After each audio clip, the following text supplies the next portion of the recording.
YCP అధినేత YS జగన్కు గతంలో జరిగిన హత్య కేసులు మెడకు చుట్టుకునేలాగా ఉన్నాయి. ఒకవైపు పరిటాల సునీత తన భర్త పరిటాల రవి హత్యకు కారణం జగన్మోహన్ రెడ్డి అని ఆరోపించడం ఇప్పుడు సంచలనం కలిగించింది. 2 దశాబ్దాల క్రితం జరిగిన హత్య కేసులో జగన్ ప్రమేయం ఉందని ఆమె చెబుతూ హంతకులకు జగన్ ప్రోద్బలం ఉందని పరిటాల సునీత తెలిపారు.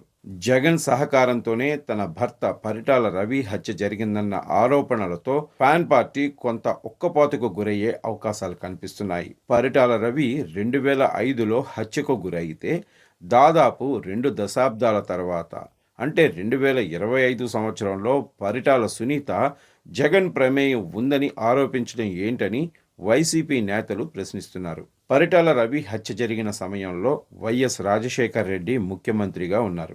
ఆయన ఈ హత్యపై నాడు సిబిఐ విచారణకు కూడా ఆదేశించడానికి సిద్ధమయ్యారని వైసీపీ నేతలు వాదిస్తున్నారు. హత్యపై తర్వాత అనేక ప్రభుత్వాలు మారాయని, వారు విచారణ జరిపినా అసలు నిజం వెలుగు చూసి ఉండేదని చెప్తున్నారు. కానీ 2 దశాబ్దాల తర్వాత ఇలాంటి ఆరోపణలు చేయటం కేవలం రాజకీయ ప్రేరేపితమైనవని కొట్టిపారేస్తున్నారు. అయితే సునీత చేసిన వ్యాఖ్యలు కొంత జగన్తో పాటు పార్టీని కూడా ఇబ్బంది పెట్టేవిగానే కనిపిస్తున్నాయి. ఇప్పటికీ పరిటాలకు వీరాభిమానులు ఉన్నారు.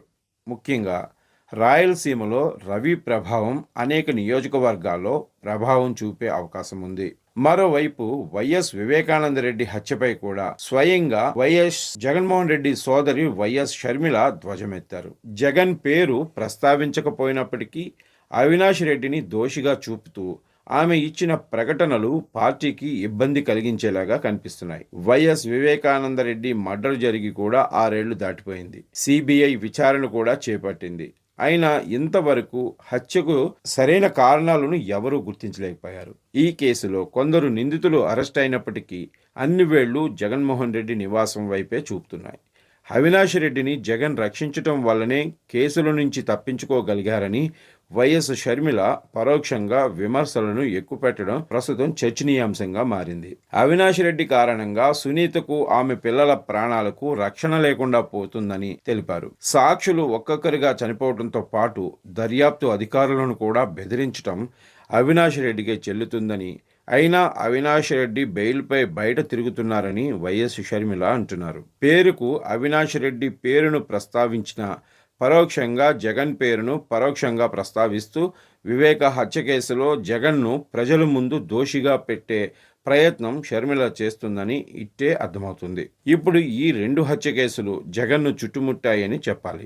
వేర్వేరు హత్య కేసులైన జగన్కు రాజకీయంగా కొంత ఇబ్బందికరమైన వాతావరణం ఉందనే చెప్పాలి. వైఎస్ జగన్పై ఆయన సోదరి షర్మిల తీవ్ర ఆరోపణలు చేశారు. సరస్వతి పవర్ షేర్ల అవగాహన ఒప్పందంపై స్వయంగా సంతకం చేసిన జగన్మోహన్ రెడ్డి ఇప్పటి వరకు ఆస్తి ఇవ్వలేదని అన్నారు. తల్లి విజయమ్మకు సరస్వతి పవర్ షేర్లను గిఫ్ట్ డీడ్ కింద ఇచ్చారని, ఇచ్చిన షేర్లు మళ్లీ తనకే కావాలని న్యాయస్థానాన్ని ఆశ్రయించి జగన్ తల్లిని కూడా మోసం చేశారని మండిపడ్డారు. స్వయంగా తల్లిని మోసం చేసిన కొడుకుగా జగన్ చరిత్రలో నిలిచిపోతారన్న షర్మిల తల్లిపై కేసు వేసిన కుమారుడిగా, మేనల్లుడు మేనకోడలి ఆస్తులు కాజేసిన మామగా ఆయన హిస్టరీలో మిగిలిపోతారని చెప్పారు. జగన్కు ఎంత మేరకు విశ్వసనీయత ఉందో తెలుసుకోవాలని వైసీపీ నేతలకు షర్మిల కోరారు. జగన్ నమ్మదగిన నేత కాదని షర్మిల పేర్కొన్నారు.